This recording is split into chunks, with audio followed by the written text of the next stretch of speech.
Bueno, gracias a todos por estar aquí. Hace 5 días de dar esta conferencia, pues seguía sin haber empezado a escribirla. O sea que ahora llevaba ya pues 3 o 4 meses desde que decidí que quería coger este tema, pues rondando en mi cabeza las ideas, las experiencias que de alguna manera quería pues tocar y compartir, ¿no? La verdad que yo he leído a lo largo de los años muchísimo material sobre el karma, muchísimos libros, y tengo otros muchísimos más que no he leído todavía.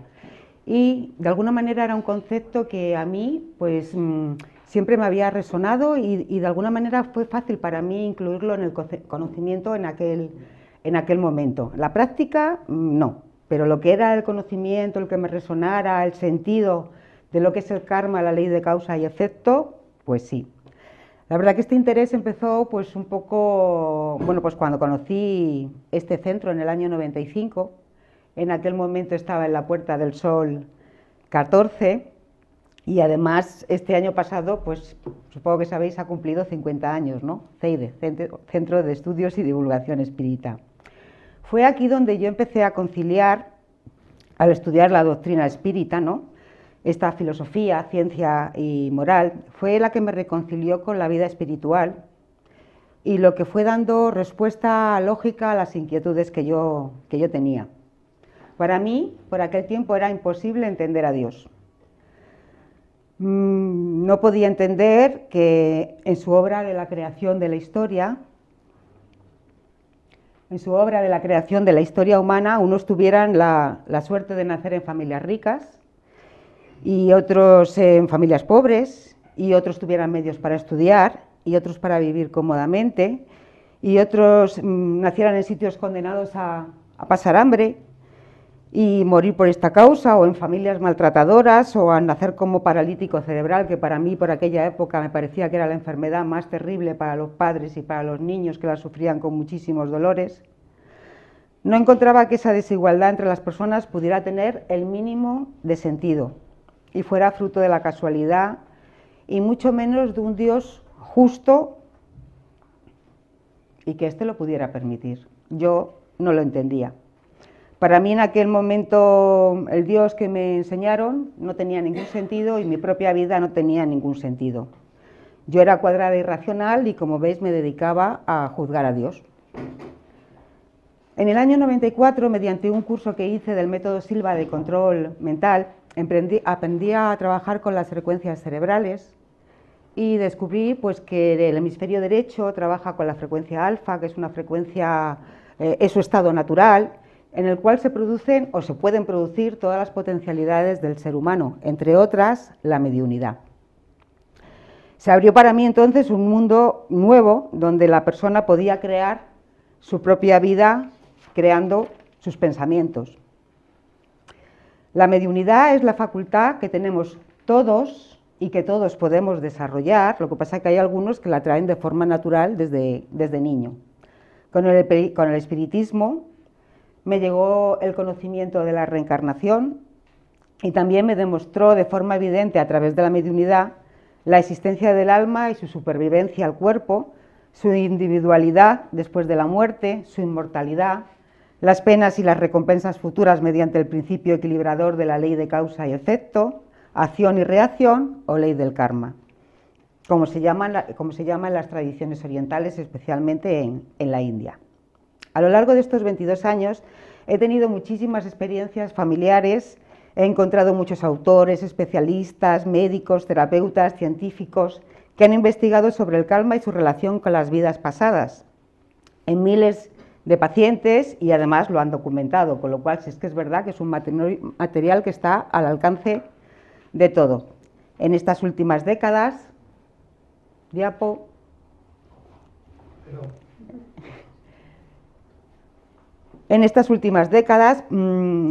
porque el karma y el alma y la reencarnación son conceptos, dogmas, principios básicos de muchas filosofías y movimientos espirituales desde hace años, sabemos a través de los propios espíritus y sus distintos canales de comunicación qué papel desempeñan en el universo y con qué propósito se comunican con los mortales.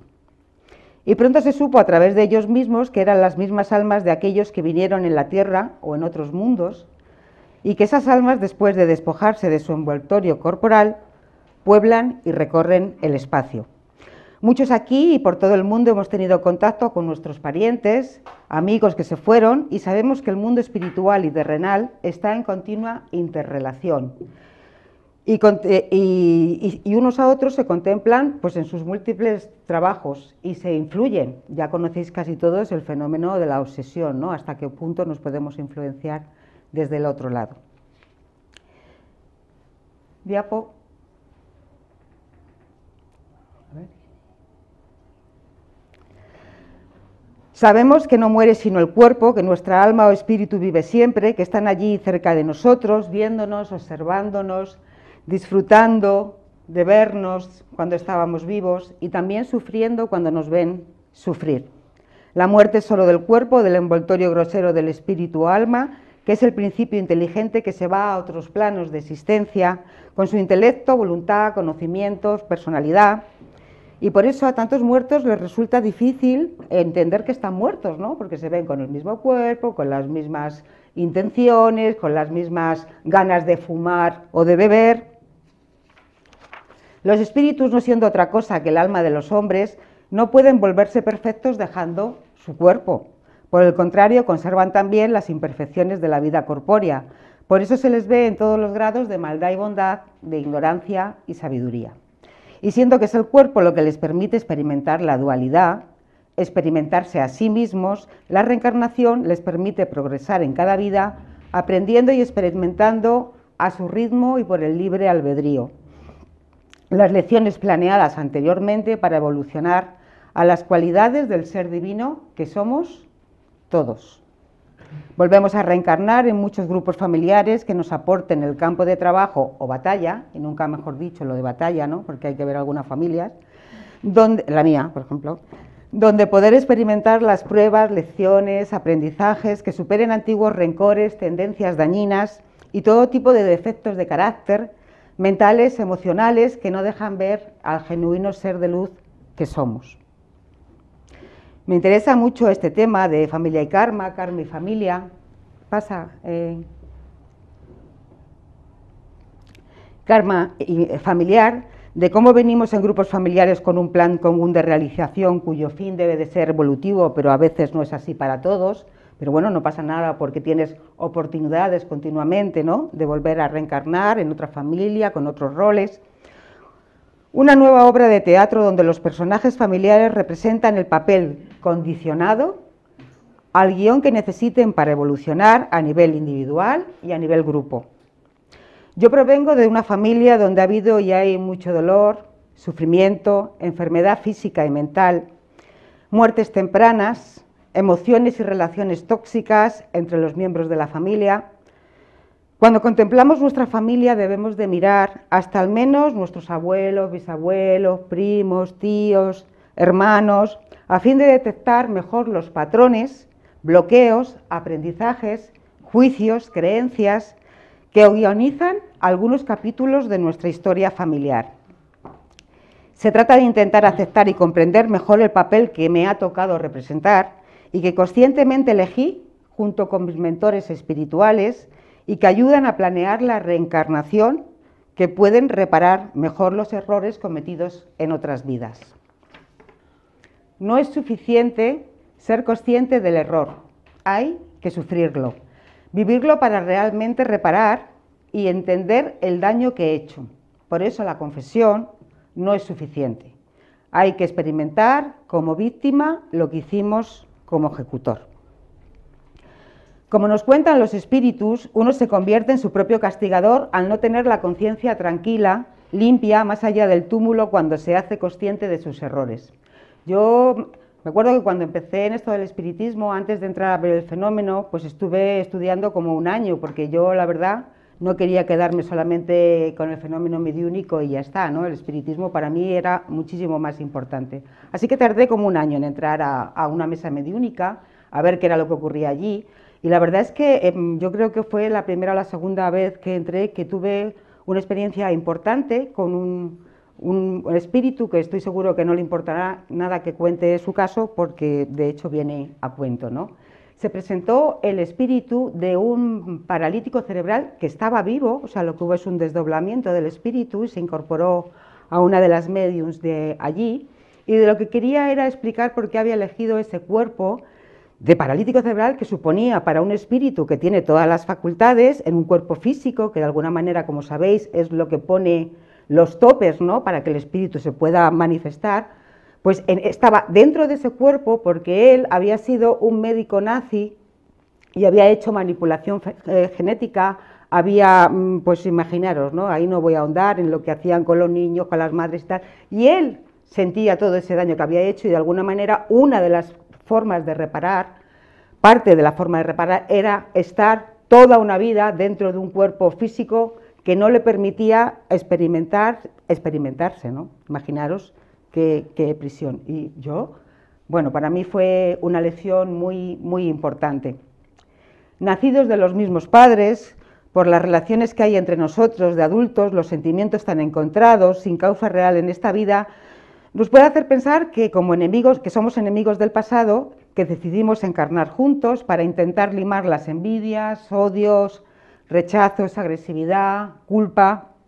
Entre nosotros tenemos personalidades muy diferentes y posiblemente todos tenemos razones de otras vidas para rechazarnos. Y esta no hemos resuelto aún.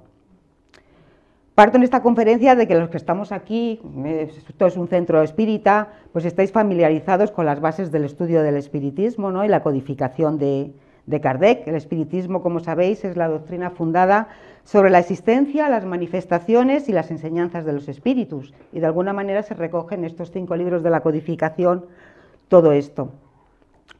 Sin embargo, este no es un conocimiento moderno, ni de hace 150 años, ¿no?, que es cuando nace el espiritismo. Los hechos y los principios sobre los que reposa la reencarnación y las vidas pasadas, pues se pierden en la noche de los tiempos, con otras tantas filosofías y corrientes espirituales en las que el alma, la reencarnación y el karma son temas comunes. Si las almas o espíritus pueden manifestarse a los vivos es porque eso está en la naturaleza desde siempre. Lo que es moderno es la explicación de cómo se puede hacer esto, ¿no? Y bueno, ahí pues muy bien explicado bien en el libro de los espíritus, en el libro de los mediums. Para muchísimos, muchísimos miles de millones de personas es evidente e irrecusable la existencia del alma, su supervivencia, al cuerpo, su individualidad después de la muerte, su inmortalidad, las penas y recompensas que le pueden rectificar en sus siguientes vidas para seguir evolucionando. Y qué mejor campo de práctica que la familia, ¿verdad? ¿Dónde se podría experimentar mejor la pérdida de un ser querido, el dolor, el sufrimiento, la muerte de un hijo? Pero este dolor terrible tiene que tener un sentido. No es fruto de la casualidad, de un coche que pasaba por allí, de haber nacido en un determinado país o familia, de una bala loca, de un avión que se estrelló o que fue raptado, o de que te maten porque te quieren robar un móvil, o de un cáncer que se pilla a tiempo o no se pilla a tiempo, tantos accidentes aparentemente fortuitos. El universo y quien lo comanda es perfecto y nada ocurre por casualidad. Nosotros, cada uno, somos una máquina perfecta. 100 trillones de células comunicándose en cada milisegundo para mantener el sistema en marcha. ¿Cuánto tiempo se necesitaría para organizar algo así? Las células de mi pie ya procedían de polvo de estrella y de otra estrella a lo mejor las de mi mano, mucho antes de que naciéramos, muchísimo antes. Somos una vasija perfecta para cumplir el cometido que el espíritu necesita y ha elegido para esta misión de evolución en este momento y que repetirá cientos de veces. Sabemos que nada es casual, todo es efecto de una causa. La ley de causa y efecto, la ley de acción y reacción y la ley del karma son distintas nomenclaturas para el principio universal de que todo efecto tiene una causa y que a su vez será causa del siguiente efecto. Todos habéis oído hablar del efecto mariposa, ¿no? Como el ala de una mariposa en una punta del mundo puede originar un huracán en la otra punta del mundo. El espiritismo, como ciencia, filosofía y moral que estudia la naturaleza, origen y destino de los espíritus y su relación con el mundo material, nos cuesta que somos espíritus individuales con una evolución individual y que desde el átomo hasta el arcángel todos llegamos y que el camino evolutivo está marcado por el libre albedrío y que el ser decide en una encarnación en concreto materializarse físicamente en una familia donde física, mental y emocionalmente hay un programa que va a marcar las características generales de la historia, de la obra de teatro, del guión que marca la vida de las personas de la familia. El objetivo es el aprendizaje, la evolución de cada uno de los miembros de la familia. Unos lo van a conseguir en esta encarnación, otros en otra. Bueno, en cada una de ellas siempre se consiguen objetivos. El libre albedrío del alma y su ego o personalidad en esta vida tiene la capacidad de modificar la trama familiar. Y de aquí su responsabilidad y correspondencia con otra ley, con la ley de causa y efecto. Toda causa tiene su efecto, todo efecto tiene su causa, todo sucede de acuerdo a la ley. La suerte no es más que el nombre que se da a una ley que no existe. Es una ley que funciona perfectamente en todos los planos y trae a la realización todo lo que sembramos. Pensamientos, palabras, acciones. Esto quiere decir que todo lo que hacemos pone en movimiento una causa y esta trae una consecuencia positiva o negativa y que dependerá de la causa puesta en movimiento el resultado de la misma. Así que no existe azar, ni buena suerte ni mala suerte, solo resultados. Todos tenemos responsabilidades que cumplir, que no debemos evadir. Si las evadimos tendremos que hacer las correcciones pertinentes y mientras más las evadimos, más difícil y penosa será la rectificación o corrección que tengamos que hacer de lo que hagamos. Aun los actos aparentemente insignificantes pueden afectar a docenas y docenas de personas y de estas consecuencias seremos directamente responsables. Y será la propia ley la que exigirá su pago, que no es otro que el proceso de aprender a obrar bien. El hombre no es ningún pelele vapuleado por las fuerzas del destino, ya que existe una correlación perfecta entre la gama de vivencias de cada ser y las causas ocultas que las provocan. La ley nos plantea también que cada experiencia, sea dolorosa, es necesaria para el aprendizaje, pero si decidimos poner fin al sufrimiento, lo lograremos. Si nos enfocamos en descubrir las causas y los efectos consecuentemente y hacemos lo adecuado para modificarlo.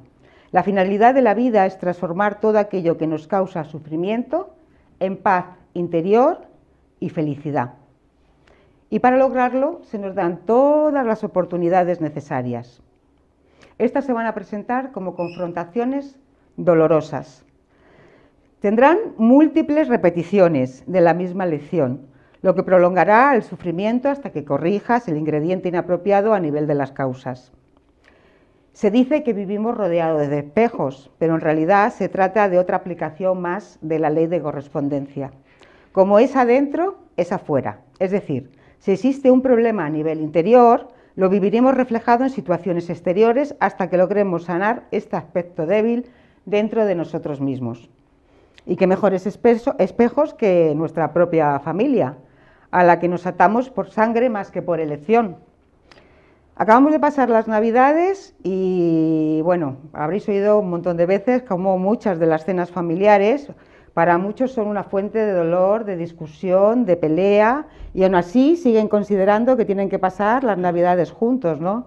Y bueno, de alguna manera es el karma que te da la oportunidad de ese encuentro pues para resolver y confrontar y tal, ¿no?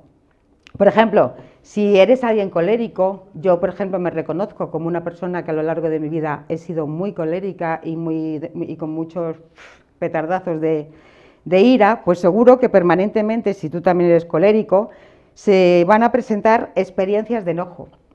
Por donde quieras vas a encontrar seres que te van a poner así la tela roja Como provocación para que entres. Ah, mira, mira, mira. Estaba durmiendo todo el rato y de repente, ¡clean!, se le han abierto los ojos. Como provocación para que embista ese toro furioso que tú llevas dentro. Y esa es tu mala suerte, hasta el día en que dejes de culpar a los demás por tus tropiezos y mires hacia adentro. En tu interior verás que la ira es la causa que te trae tantas dificultades. Habrás aprendido tu lección de sabiduría cuando pongas en práctica la determinación de no volver a reaccionar automáticamente con el instinto. De eso se trata. Responder, pero no reaccionar con el instinto. Daros cuenta que nuestro cuerpo físico, entre otras cosas, lo que tiene es un cerebro reptil, donde de alguna manera hay toda una serie de emociones que, bueno, somos todos tan sensatos, tan estupendos, y de repente, ¡ah!, ¿de dónde sale la hidra esa, no? Bueno, así que Dios, concédeme serenidad para aceptar las cosas que no puedo cambiar, valor para cambiar las que puedo y sabiduría para reconocer la diferencia. La oración de la serenidad ayuda mucho a mantener esa cólera.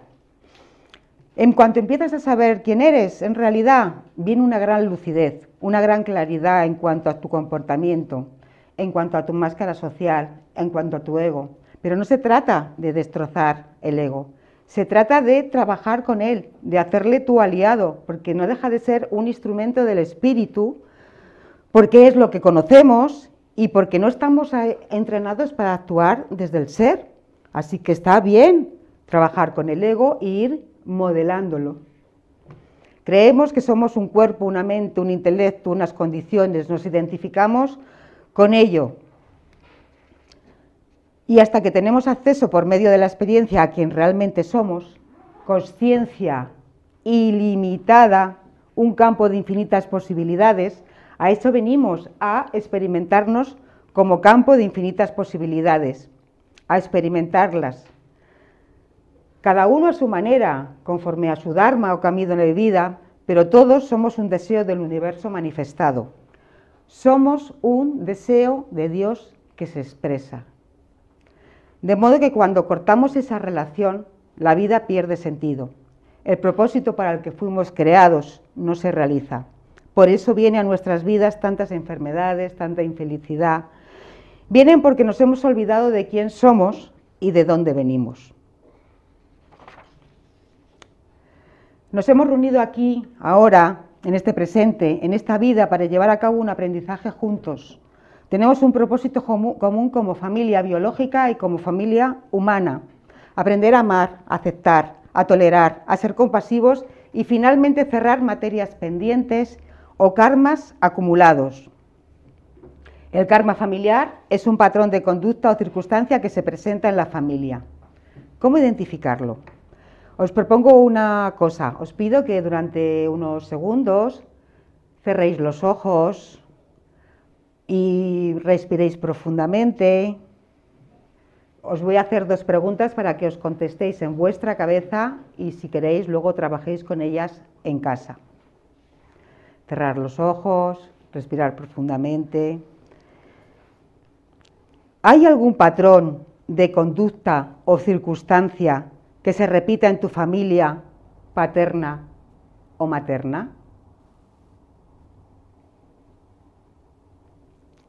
Pueden aparecer en forma de enfermedades que se dan de generación en generación, sombras, patrones de violencia, ira, depresión, mala suerte. ¿Hay alguna constante en el grupo familiar?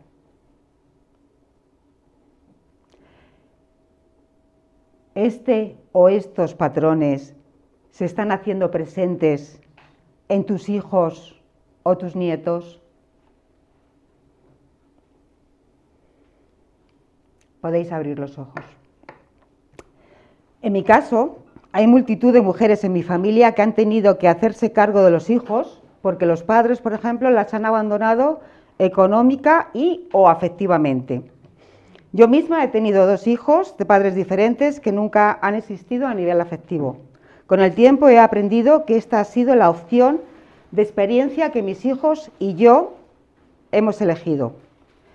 Experiencia que me ha amargado la vida durante toda la vida, eso tengo que decir, y que realmente sé que lo elegí porque también recuerdo que yo en otras vidas me consta que he abandonado muchas veces a hijos y a parejas, haciendo mucho más daño del que yo he recibido en esta.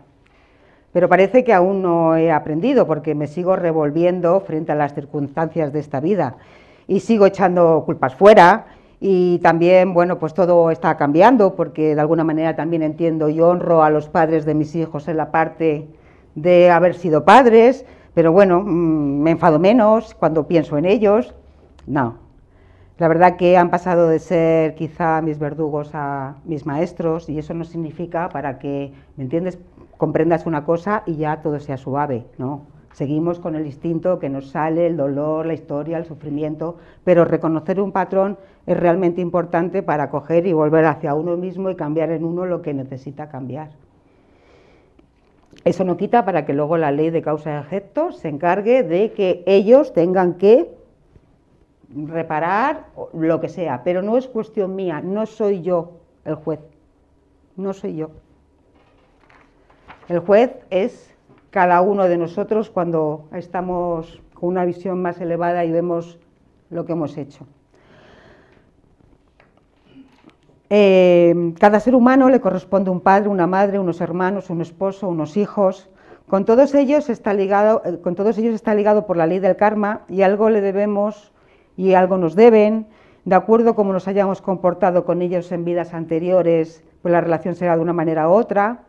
Por eso a veces nos tocan hijos, padres, hermanos, locos, monstruos, leprosos, tuberculosos, drogadictos, alcohólicos, epilépticos, da igual, o sea, enfermedades tremendas que marcan la vida de la familia, que duda cabe, ¿no?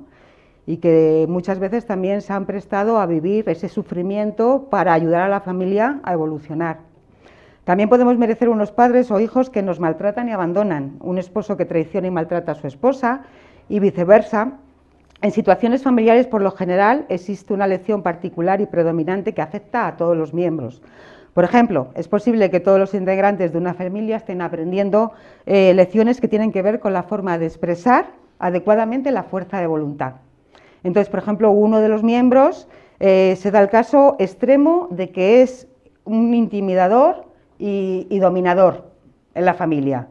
En otro, tal vez, pues otro de los miembros sea un individuo que siempre cede. Es posible que otro integrante del grupo familiar sea una persona que se niega a integrarse en la familia y que sea apático y desinteresado. En otro caso, tal vez se manifieste una falta de asertividad, en otro caso, una adicción. Todas son maneras distintas y sutiles de trabajar la fuerza de voluntad, que es un patrón común en la familia. Estas circunstancias, bueno, pues también las deberíamos de detectar en la vida familiar, en la vida laboral. Diapo. La siguiente. Sí. Porque ahora sí. Quiero tocar un tema muy importante. Quiero tocar, dentro de lo que es el karma familiar, la muerte de un ser querido como parte del plan del karma familiar. De los muchos desafíos que nos proporciona la vida en la Tierra, la muerte de un ser querido es quizá el más universal. A no ser que muramos jóvenes, es probable que perdamos a alguien que nos importa muchísimo. Pero la muerte es muchas veces más predominante en unas vidas que en otras. Para comprender por qué el alma planea antes de nacer la pérdida de sus seres queridos, he cogido un caso del libro El plan de tu alma, de Robert Schwartz, y quiero leeroslo muy rapidito porque me parece muy importante en esta conferencia que estamos dando, ¿no? Entonces dice, en el momento de nuestra conversación, dice Robert Schwartz, que habla con una mujer que se llama Valerie, dice, en el momento de nuestra conversación ella tenía 42 años y había perdido a dos personas a quien amaba profundamente. Una de ellas, su único hijo Dustin, fallecido 3 meses antes. Valerie sentía que podía ser beneficioso hablar sobre sus experiencias. ¿Cuál es la lección?, preguntó Valerie. Muchas, contestó su hijo, que estaba hablando a través de una medium. Yo era muy temerario, en cierto sentido no tenía respeto por la vida. Puse mi vida en peligro innecesariamente. Gran parte de ese problema lo arrastraba de vidas pasadas. Había vivido muchas vidas como soldado, tuve que poner mi vida en peligro muchas veces por causas en las que no creía y también he aprendido a apreciar el amor. Aprendí mucho y sigo contigo a tu alrededor. No voy a volver a reencarnarme de nuevo pronto, hay ciertas lecciones que quiero aprender antes de volver. Quiero estar mejor preparado, quiero conocer mi desafío. Esta última vez no lo conocía. Justin se estaba refiriendo a la amnesia que todos experimentamos cuando entramos en el plano terrenal. Como seres eternos somos conscientes de los propósitos de nuestras vidas antes de encarnar, pero cuando nacemos y cruzamos el velo, perdemos a veces definitivamente el recuerdo de esas vidas pasadas o a veces lo recordamos, ¿no? Las situaciones que la vida nos pone por delante con frecuencia nos sirven para recordarnos nuestro propósito. ¿Por qué no podemos hacerlo todo en el otro lado? Dice, porque en el otro lado no experimentamos emociones negativas tal como lo hacemos aquí. Las emociones negativas no quiere decir que no se nos permitan, pero no las sentimos del mismo modo. El espíritu y en la tierra podemos experimentarnos con paz, alegría y amor, pero solo a través de la encarnación podemos comprender realmente sentimientos de vibración inferior como la ira y el odio. Con esa experiencia, por dolorosa que pueda ser, nace en nosotros el conocimiento de nuestro verdadero ser. Yo no era feliz, dice Justin a su madre. No sabía lo que quería hacer. Estropeaba una montaña de cosas que luego no podía arreglar. No fue un suicidio, fue un accidente. Estaba en camino para hacer que eso ocurriera. Era adicto a las drogas. Algunas personas pueden probar las drogas una vez y estar bien. Yo no era de ellas. Intenté escondértelo, intenté mantener cierta normalidad, pero en mi interior estaba rabioso. Luché contra esa ira, pero no pensaba claramente. Iba por la vida a ciegas. Fue una decisión anterior a nacer, morir antes de los 25 años y un acuerdo con la madre que en una vida anterior era su hija y murió en un accidente a caballo. Como el hecho de completar karma o las lecciones planeadas. En el caso de Valerie, la repentina y inesperada muerte de su único hijo había tenido un impacto tan profundo en ella que otras lecciones de su programa de vida posiblemente no eran necesarios que se realizaran porque ya había aprendido y comprendido pues algo que era muy importante por lo visto en su programa de vida, que tenía que ver con la compasión y la empatía. Y bueno, pues le sigue preguntando, dice, ¿podrían decir algo más tus guías a quienes están intentando superar la muerte de un ser querido? Y dice, dicen que no es nada personal. Dios no les ha mandado un rayo. Cuando nos demos cuenta de que no es nada personal y de que es algo que nosotros hemos elegido, nuestra perspectiva cambiará. Sus tempranas muertes físicas habían sido planeadas antes de nacer. Habían aprendido más sobre por qué habían tenido lugar sus muertes y, lo más importante, había podido expresarles su amor y ellos por su parte le expresaron el suyo. Para comprender mejor por qué el alma elegía antes de nacer perder a su prometido y a su hijo, pedí a la medium Corby Miller que canalizara el alma de Valerie. Yo quería descubrir más del programa de vida de Valerie y del propósito profundo de su desafío vital. Además, deseaba escuchar la sabiduría que el alma de Valerie podía ofrecer acerca del cómo y del por qué, en general, las almas planean sus encarnaciones. Dado que nuestras almas contienen la conciencia de cada personalidad en la que han encarnado alguna vez, a veces se expresan en plural al ser canalizadas, justo como hace el alma de Valerie en la siguiente conversación. ¿Por qué Valerie experimentó la pérdida de su prometido y de su hijo?, pregunté. Ya había pasado por esto antes y lo había llevado mal. Los dos casos anteriores tuvieron lugar en las guerras mundiales. Perdió a su prometido en 1918, continuó el alma de Valerie. Había una superstición según la cual cuando volvías al frente en la Primera Guerra Mundial no debías de estar prometido porque era como poner una diana en tu espalda. Su prometido y ella pensaron que serían la excepción. Cuando el prometido murió, ella se volvió loca. Intentó tirarse por la ventana, se negó a comer y se convirtió en motivo de pena y escándalo en su familia que vivía en la zona sur de Inglaterra. Consiguió suicidarse en 1920. Nació muy poco después, como hacen muchos suicidas, y se casó a los 18 años y tuvo un hijo. La metieron en el campo de internamiento en la Segunda Guerra Mundial porque no era totalmente americana. Perdió el rastro de su hijo que le había sido arrebatado. Tenía la constante y desolada esperanza de encontrarlo vivo. El niño murió antes de los 20 años en un accidente automovilístico mientras cruzaba una carretera estando borracho. El prometido, el hijo y ella han estado interpretando las escenas de amor y pérdida durante bastante tiempo. Esperamos que Valerie comprenda su personalidad, comprenda ahora la fugacidad de la pérdida y que es posible seguir adelante sin un ser querido hasta la reunión fuera del cuerpo. Cuando comprendes la impermanencia, cuando comprendes que el cambio es verdaderamente la única constante en el continuum espacio-tiempo, comprendes que estas pérdidas vienen y van, que hemos estado juntos muchas veces, que hay que extraer las bendiciones que nos puedan proporcionar tan terribles hechos. Y bueno, yo he escogido este caso para poder dar introducción a mi propio caso. Recogí el caso de Valerie, que podéis leer en el libro y que es más largo y podréis sacar muchas más enseñanzas, pero bueno, como hemos empezado más tarde, intento darme prisa y me he saltado una parte. Pero sí quería contaros que he recogido el caso de Valerie pues para introducir mi propio caso.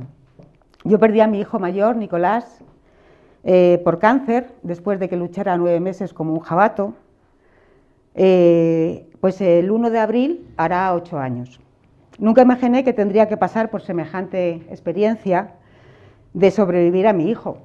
De hecho, casi no sobrevivo a mi propia vida porque hice todo lo posible para morir en vida.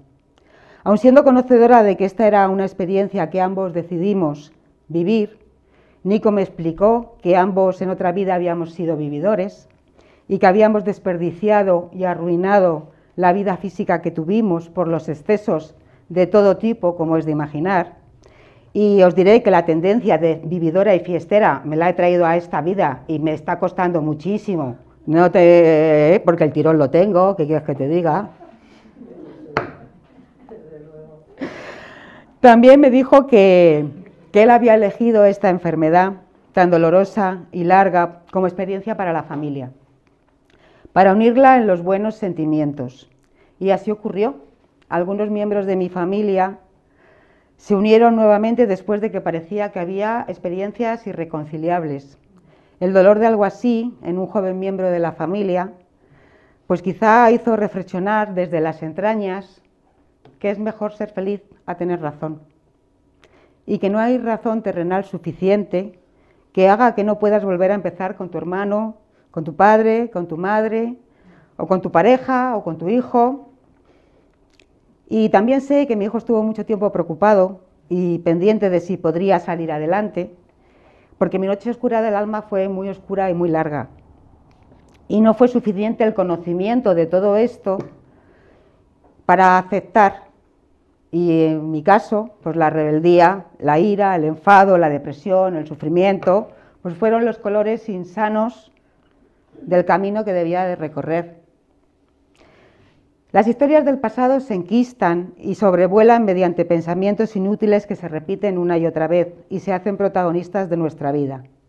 Los pensamientos provocan y recuerdan el hecho que ya pasó y no se puede cambiar y se provocan de nuevo sentimientos, emociones de rencor y de ira, agresividad, angustia, y vives una y otra vez algo que ya no existe, pero que colocas de nuevo en el centro de tu vida por el pensamiento. Para los que estuvisteis en mi anterior conferencia de autoestima espiritual, que bueno, si os apetece está en YouTube, porque Mindalia pues la grabó y pues muchas gracias por esta labor de divulgación que hacéis. Recordaréis que hablamos de que tenemos unos 60.000 pensamientos diarios y que el 90% de ellos son pensamientos inútiles. 60.000 diarios, 90.000 inútiles, o sea, sobre el pasado, que ya no se puede cambiar, y sobre el futuro, que todavía está por llegar. Y además, el 95% de los pensamientos son los mismos también que el día anterior. O sea que imaginaros el coloquio que nos hacemos nosotros solos y cómo es verdad que creamos nuestra vida y solamente depende de nosotros, ¿no? Así que una de las cosas que tenemos que hacer es aprender a cambiar el pensamiento, porque como veis, venimos con improntas de vidas pasadas, ¿verdad? Que de alguna manera, sin pensarlo, nos tiran hacia allí. ¿Cómo? Pues pensando de una manera que posiblemente no es de esta vida, ni tampoco de cuando nacimos como un niño en blanco, sino a lo mejor de otras, ¿no? Así que tenemos la responsabilidad de lo que pensamos. Esta forma de pensar no es solo creación de aquel bebé que como una página en blanco vino en el seno de una familia para empezar a escribir su nueva historia.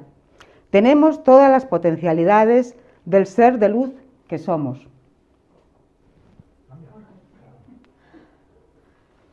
La anterior. Todas las potencialidades del ser de luz que somos, pero estas potencialidades, dependiendo del plan de vida de cada uno, vienen programadas, codificadas, apagadas, fundidas, para que esforzándonos en el trabajo del desarrollo personal y espiritual, puedan ser de nuevo conectadas, recuperadas, encendidas, para corregir errores del pasado y continuar en nuestro camino evolutivo como un ser espiritual que somos, mucho más que este cuerpo físico que nos ayuda a experimentar el guión terrenal que en este momento tenemos. Lo primero que deberíamos hacer al levantarnos es dar las gracias por la oportunidad de estar vivos, de tener una familia que es el marco de aprendizaje más soberbio que podríamos imaginar, con infinitas posibilidades de ejercer nuestro libre albedrío. Puede ser que el hecho o hechos que vivo con esta familia no se puedan cambiar, pero sí puedo cambiar cómo yo quiero percibir, reaccionar, superar, con odio o con amor, con comprensión, con compasión, con paciencia, con aceptación. Todo se va a aprovechar para un plan mayor, porque como hemos dicho, tenemos todas las oportunidades que hagan falta. El mapa no es el territorio. Si conseguimos despegar nuestra visión y elevarnos, podremos ver el plan mayor de nuestra alma y encontraremos el sentido de la vida.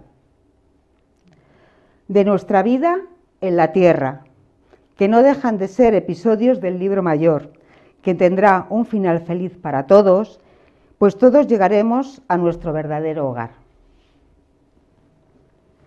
Dios es amor incondicional. Durante esta revisión de tu vida terrena, no culparás a Dios por tu destino, sino que te darás cuenta de que tú mismo fuiste tu peor enemigo, debido a que te acusarás a ti mismo de haberte negado tantas oportunidades para crecer. Ahora sabrás que hace mucho tiempo, cuando tu casa se quemó, tu hijo murió, tu esposo se lastimó, todas esas tragedias fueron solamente oportunidades para crecer en entendimiento, en amor, en todas esas cosas que tenemos que aprender. Y bueno, con un poco de humor, ¿no? Tarde o temprano todas las piezas acaban encajando. Hasta entonces, pues ríete de la confusión, intenta tomarte las cosas con humor. La verdad que hay que ver que somos tan dramáticos pensando que solamente es esta la vida que hay. Y cuando uno coge y se sale del mapa y ve el plan mayor, dice, pero bueno, ¿y tanto jaleo que estoy montando? ¿Y tanto jaleo que estoy montando? ¿Cómo somos, eh? ¿Qué importancia nos damos? Somos importantísimos, pero esta vida no es la importante, es la que nos permite disfrutar, porque al final se trata de eso, hemos venido a disfrutar y no nos acordamos, Y tenemos que contemplar que aunque es verdad que hay muchísima desgracia a nuestro alrededor, hay cosas muy tremendas, tenemos que hacer desde donde estamos lo que podamos acompañando en esa situación, pero entender también que cada espíritu tiene su camino evolutivo y que el que ahora es pobre a lo mejor antes fue rico. Nos da igual, no lo vamos a juzgar ni a considerar, simplemente vamos a hacer lo posible desde donde estamos Y eso puede ser pues con un amor, pues como una sonrisa. A lo mejor es eso lo que esa persona necesita, ¿no? Entonces no se trata de salir ahí a hacer de Robin Hood. Yo me he pasado la vida haciendo de Robin Hood y lo único que estoy es cabreada, enfadada, agotada, cansada. ¿Y qué hay detrás de eso? Soberbia, amigos, eso es lo que hay. Así que vamos a conocernos, vamos a trabajar y vamos a aprovechar esta encarnación. Y bueno, pues ya me callo porque a lo mejor queréis preguntar algo y no he dejado tiempo. Gracias a todos.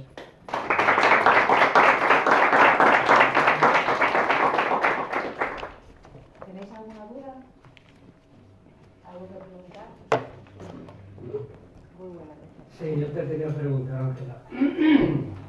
A ver, has mencionado en la trayectoria de tu vida, ya sabemos que no es igual contarlo, la persona ajena, que pasar por ello. Hay una gran diferencia. Has pasado por una época de mucho sufrimiento, de mucha desesperación. Debilidades todos tenemos. Y yo la pregunta que te hago es, ¿qué diferencia encuentras, puesto que has dicho que ya hace tiempo tienes un esclarecimiento de todas estas épocas que has pasado, llamémoslos así, estos capítulos tuyos? ¿Qué diferencia encuentras desde al principio más o menos hasta que te llevó por ti misma el esclarecimiento y supiste vencer todos estos sufrimientos? No, bueno, pero es que a ver, o sea, vas venciendo a trocitos, porque acabas con unos y empiezan otros. O sea, esto es un camino en el que nunca se acaba, yo, por lo menos, ¿no? Entonces, no sé si decirte si cada vez han sido más retorcidos o menos retorcidos. Sí que es cierto de que yo estoy mucho más tranquila a la hora, ¿me entiendes? Y si antes me pasaba la vida llorando desesperada, me da igual, antes de lo de mi hijo, pues porque yo qué sé, por el trabajo, o porque yo sola contra el mundo, o porque, ¿sabes? Como... Sí. Entonces, a ver, en cada momento es una situación, no significa, yo ahora mismo estoy peleándome con la historia de ser cuidadora de mis padres, ¿no? Y entonces, y tal, pero ya que me quedo, pues lo quiero hacer con dulzura. ¿Y por qué me toca a mí que yo que me marché de casa a los 20, cómo es posible que ahora tenga que estar con ellos? ¿Y por qué mi padre no me habla? ¿Y por qué mi madre...? A ver, quiero decirte que es que yo no creo que haya muchas personas que estén en un punto tan absolutamente elevado que es que no se les mueva ni una pestaña. A mí me da envidia, ojalá que me pasara eso, ¿no? Claro que me sigue afectando, pero lo que estamos aquí planteando es, me ocurre esto, vale, ¿qué puedo sacar de bueno? ¿Cuál sería el propósito? A lo mejor yo que desgraciadamente con mis hermanos pues me llevo fatal, ¿no? Y que espero que alguna vez a lo mejor en la vida eso lo podamos arreglar, pues para mí es muy importante, porque yo he sufrido mucho por ello, el pensar, joder, si es que nosotros tenemos seguro muchas historias anteriores, porque si hemos sido muy felices cuando éramos niños y de mayores no nos podemos ver, ¿qué está pasando? ¿De acuerdo? Y a lo mejor no son ellos, a lo mejor soy yo, ¿y qué me ocurre? ¿Y qué pasa? ¿Y la envidia? ¿Y el no sé qué? ¿Vale? Entonces, eso no se ha acabado. Yo vengo de una conferencia espiritual y resulta que tengo en casa el mogollón. ¿Vale? Pues eso es lo que tenemos que ser. ¿Qué puedo hacer yo para amar más? ¿Qué puedo hacer yo para ser mejor persona? ¿Qué puedo hacer yo que debía de estar allí arriba con el mentor espiritual diciendo, a ver, de eso, mira, yo en esta vida voy a avanzar que te cagas? O sea, me pido eso. Claro, ¿sabes? Y luego llegas aquí y no puedes. Pues reconocer que esta experiencia del cuerpo es la que tenemos para hacer lo más posible, pero que eso no significa que hagamos todo el plan que nos hemos propuesto. Bueno, pues yo te felicito porque veo que has dado un paso hacia adelante para ti y mucho mejor, poco a poco. Gracias, Ángela. Gracias. Yo también quería darte la enhorabuena porque me ha parecido una conferencia llena de franqueza, de sinceridad, de sabiduría. Te siento muy bien y eso me alegra. Y nada, transmitírtelo porque entiendo que también hay que saber decir estas cosas positivas cuando se sienten así. Claro que sí, hay que saber decirlo, pero también es cierto que a mí, por ejemplo, en este centro se me ha ayudado muchísimo.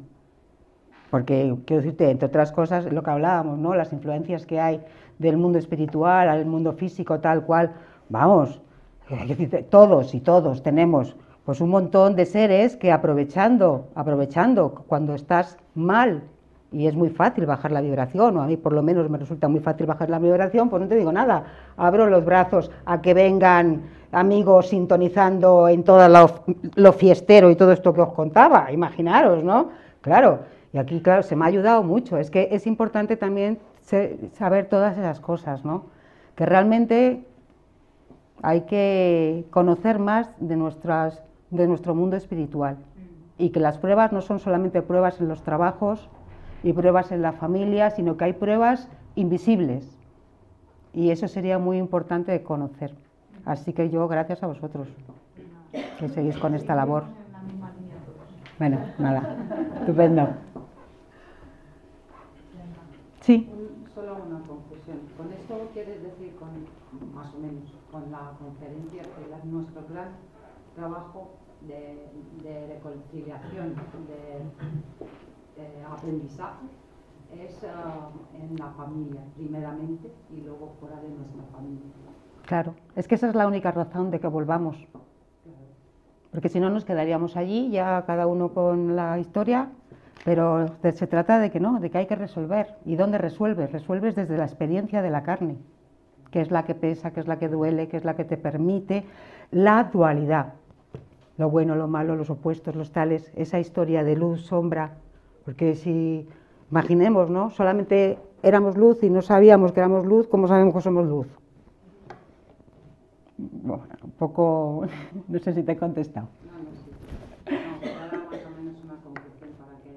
Muy duro, tener que hacerlo en la familia, porque normalmente es que son los campos más tremendos. Pensamos muchas veces que es más fácil trabajar un poco con la gente de fuera. No claro. Sabemos que la primera lección nuestra es dentro de nuestra casa, con los que estamos en casa, porque no somos todos siempre, no venimos con que nos armamos todos entre nosotros. No. Unos tenemos para apoyarnos y otros tenemos para resolver situaciones entre nosotros del pasado. Claro. Siempre venimos y esperamos a... Y esa es la oportunidad de la reparación. Imagínate que yo qué sé, que en otra vida, como decimos tantas veces, ¿no? O sea, en esta tu padre es quien te violó en otra vida. O sea, si tú supieras eso, sería como que tremendo. O sea, y en cambio lo que da es la oportunidad, porque vamos a hablar también, ¿no? No es maldad, es ignorancia que viene desde el instinto, porque muchas veces en las tribus, yo qué sé, el incesto era como cosa normal, me explico, entonces, o sea, que a veces ponemos ¿no? Vamos a no juzgar, vamos a ver qué pasa, y si el plan se hace así, saber que son ambos los que están eligiendo esa situación, y saber que son los hijos los que eligen a los padres, y los padres se dejan. Que muchas veces cuando los hijos y tal, los adolescentes, digan, pues es que ¿para qué me has traído esta vida si yo no quería? Pues ahora qué tal, me compras el móvil y tal. No, yo no había pedido nacer. Bueno, pues sí, mira por dónde. Los hijos los que piden nacer y los padres los que se dejan y aceptan. Qué fuerte, ¿verdad? Por eso también hay que entender de, ojo, los hijos no son tuyos, son un rato, pero nada más. Sí, esa es la prueba más grande de amor que hay también. Totalmente. Pero yo creo que todos hemos sido hombres y mujeres y que yo creo que hemos experimentado de alguna manera la maternidad. Otro de los patrones tremendos que hay en mi familia, que para mí es fuertísimo, es maternidad igual a muerte y sufrimiento. Yo ahora comprendo muchas cosas.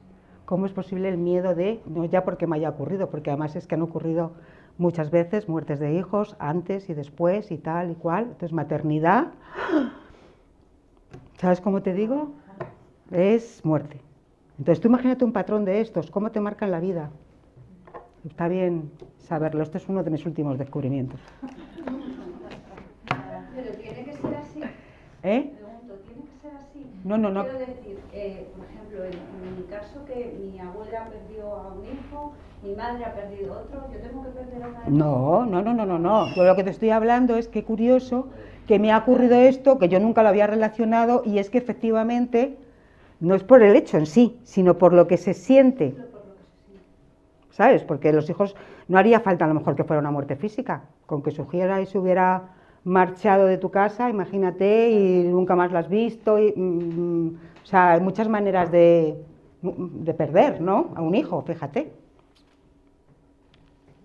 Bueno, ya no. A vosotros.